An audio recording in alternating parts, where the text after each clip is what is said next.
Good morning po, good afternoon, good evening. Welcome po sa channel ko po. This is Tito Noise Vlogs. I hope nasa mabuti po kayong kalagayan mga titos, mga titas. Thank you po dun sa nanood ng yung April 1 po, kahapon. About sa pulburon video yan. Kumbaga sa to see is to believe mga kababayan ko. Kung maritas lang yan, ay wala. Sayang lang ang panahon natin. Kailangan siguro kontra hindi natin mga naglalabas ng mga ganyan na kung may prueba, mas maganda. Kung wala, ewan ko sa kanila. Ito mga titos, mga titas, pag-usapan natin about sa isang insidente po na nangyari po sa school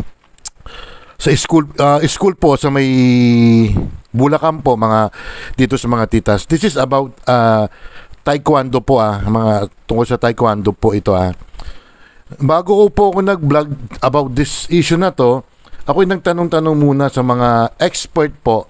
Mga taekwondo rin po sila, mga matatasang ranggo. Kumbaga sa ang ranggo pala dyan sa taekwondo is Dan 1 hanggang Dan 10 mga kababayan ko. DAN 1. Yellow, may mga yellow belt, may mga green belt, may blue. Nakita ko sa sa mga ranking mga kababayan ko. Ang pinakamataas po sa taekwondo po na belt po is I think 10. Black belter po mga kababayan ko. Shoutout po dun sa mga source ko, mga resource person ko po Sino yung nasa picture na yan? Parang kilala ko. At saka nasa kanan. Medyo maliit lang. Ayan, ito. Ito kilala ko to Sino kaya ito? Parang kababayan ko yan ito mga kababayan ko. 17 years old po. Female Take note. Female po siya. Varsity player from the Jesus is Lord Foundation Incorporated. In Bulacan, sa Bulacan yung mga kababayan ko, nagsustain po siya ng injuries. After being allegedly, itong delikado ng coach na to ng taekwondo, allegedly ordered by her coach, babae ang coach, to spar with a heavier and much experienced male teammate. Ang sabi sa akin ng resource person ko po, dapat sa taekwondo po, avoid injuries po. Kasi parang nagtitrain lang naman kayo niyan Ang number one ruling dyan sa taekwondo, safety first mga kababayan ko. Wala naman sa tournament Unless kung nasa tournament, ay syempre masasaktan ka. Syempre, nakipag-compete ka mga titos, mga titas Bakit ginawa ito ng coach mga kababayan ko? Ano ba to? Intentional na to hurt yung batang babae na yon, 17 years old. Ang kalaban niya, more experience mga babayan ko. Kumbaga sa boxing din, di ba amateur pa noon si Onyok. Ilalaban mo si Onyok kay Mike Tyson. O kahit sparring yung mga kababayan ko. Pitikin ka lang ni Mike Tyson noon nako. May pagkalalagyan ka. Ayun, ang sabi ng ng Philippine Taekwondo Association ay imbestigan talaga yan. At kung mapapatunayan na intentional ang ginawa ng coach or yung more experienced na black belt, maaari matanggalan ng lisensya yung coach na yan. And then yung black belter din, pwede rin matanggalan ng lisensya. Kasi dapat yung kaspar ng babae, ka-level din niya. Kunyari, green belter siya. Green belter din yon. Pero case-to-case basis po yan. May mga amateur naman din na mas magaling pa sa mga more experience. May nagsabi sa akin din noon, mga titos, mga titas. Kaya, hindi, yung coach is hindi siya disiplinado, according to my source.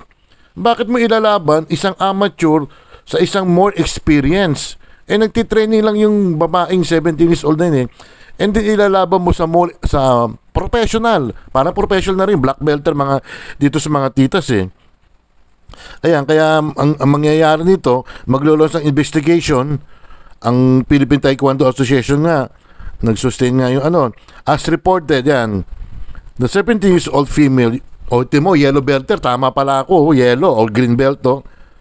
Who attended,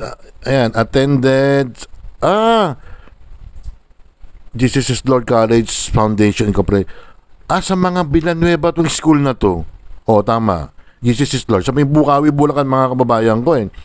Ayan, maga yung labi niya, mga kababayan ko. Maga, may mga bruises pa siya sa mukha niya. After being ordered by her coach to spar with a heavier male teammate. Male pa! Naku, mukhang yung coach nito, mga katutas, mga titas, mukhang tagilid, mga kababayan ko. Tagilid yan kasi yung judgment call ng coach medyo mali. At yung black belt naman, bakit hindi ka tumanggi? Kasi ang i-spar mo is amateur lang, babae pa, 17 years old. Ikaw, black belter ka. May mali nga, mga kababayan ko, kahit hindi ako expert dyan sa taekwondo ngayon. May mali nga, mga kababayan ko. Kaya magdasal ka na yung kung sino naman coach na yan, mga titos, mga titas.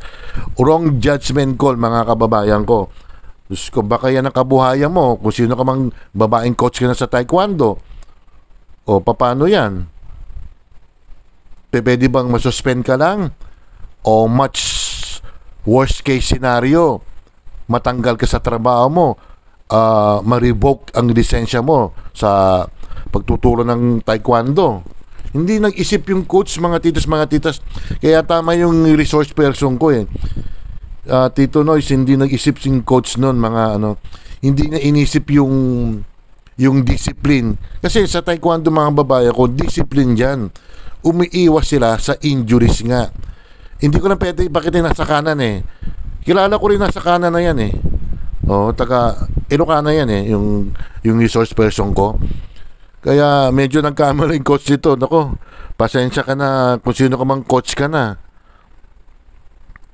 Kasi hindi mo inisip yung safety ng estudyante mo.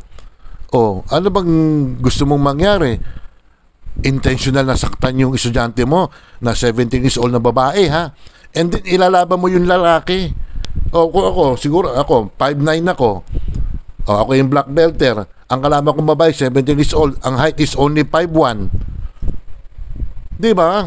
Dapat both sexes ang ang ipag-match mo sa sparring. Babae kung babae, lalaki kung lalaki. Mali, eh. Kaya good luck na lang sa'yo kung coach ka na. Nag-luck ka ng wrong judgment call yon. Hindi, yung judgment call mo hindi mo na pinag-aralan. Pero sabi naman sa akin ng isang source ko, pwede naman daw. Pwede, amateur at saka isang much more experience, but safety first. Walang excessive ng mga techniques dyan sa taekwondo. Siguro mga shadow kick lang o shadow boxing. Pero hindi, nagkaroon ng injury nga yung babae. May mga bruises sa mukha, magaang lips, ang labi, o talagang allegedly, may intention nga, saktan yung babae yon. Shoutout muna tayo, mga kababayan ko. Thank you very much sa aking mga resource person. Alam niyo naman kung sino kayo, ha? Dalawa kayo, ha? Ang isa shoutout ko ay si Michi Tigerfield at saka si Sherlyn Mendrano, Ate Ruby Vlog, Cherry Papo's Adventures, Oxys Tab, Sinjin Vlog Official, meron na pala, Jen Barona Vlog, Coach MB, Doc Juday, Mamarin Official, Amlena Vlogs, Tessa Bala Official, Nanay Eva TV, Juba de Motorista, de Papaya, de Buko, de Calabasa, de Durian, Principal King, Mayang Vlogs, Eldo SK Vlog, Rebs SK Jamming Vlogs, Ehar Purple, Junito Marinal, Mareti Santos, Kapitek TV, Remy Parolino, Tony Marsan, Listed Easy Mix, MJ Mix Vlogs, Angel Mix Vlogs, Kathleen, Chaps de la Cruz, Milatina, May Bunso, Natasha Mix Vlogs, Arlene Hugs, Casablanca Vlogs, Eunice and Burgess Tandem, Mami ni Raj, Jesse Marie, Baby Yashi, Malus TV, Food Trip Adventure, Food Trip Ranger TV, Wapong Lalaksot, Jana Mix Vlogs, Benji Opa Sanchez, Angeline Longanson ng New Zealand, Thames Cakes with the Cake Channel, Nuna Wonder PH, Jurens Vlogs, Ella Kimo, Cindy Mini TV, Iris Neris Channel, Jirena Saudi Arabia, Dati Ricardo ng Israel, Evelyn Orasi, Evelyn Official, Simply Grace, inaanak Ate Isabel, Tess Padulina, Nina Laresma Lorsano, Marites Coho, Ojos TV, Tita Marie, Angie of San Francisco, Freddy Albino, Kabaternaga, Roseward Adventure, Family Flower Vlogs, Joey's Official Channel, Charles Lumawig, sino pa ba? Aba SKTV, Tita Pearl, Boss Anin, Girly Mercy, NKC, Banana, Baby Abby, Sarah Vlogs, Learn, JC is over, Glenn D. Anuel, Mother Earth, Akisha Pabia, John Carol Vlogs or TV, Andini Gymnastic, and Beth Pilapil, and who else? O yung mga nakalimutan ko, idadagdag ko na lang kay mga titos, mga titasan. Lesson learned na rin to mga babae sa mga professional na mga taekwondo instructor na o maybe judo, basketball, mga basketball coach. Isipin nyo muna ang estudyante nyo po. Ang sabi na aking mga source, pareho silang dalawang source ko, discipline ang kailangan dyan. Ang iniiwasan dyan sa taekwondo or pa nagtitraining kayo sa taekwondo ay walang injury na mangyayari. Nagpasikat lang ba yung coach dito? Or talagang wrong judgment call ang ginawa ng coach na babae? Babae yung coach din mga dito sa mga titas eh. Good luck na lang dun sa coach na yun at dun sa black belter na yun na pinatulan yung babae. Pwede kayong masuspend or worst case scenario nga, as I said, ma-revoke ang lisensya nyo. Hindi nyo iniisip kasi. Baka nang pasikat lang kayo. Don't forget to like and subscribe. Hit the bell notification para ma-update kayo sa aking mga video. Maraming salamat po at mag-iingat po kayo. Konting disiplina po. Gamitin natin ang ating utak bago kayo mag-decide. Peace sa inyo lahat.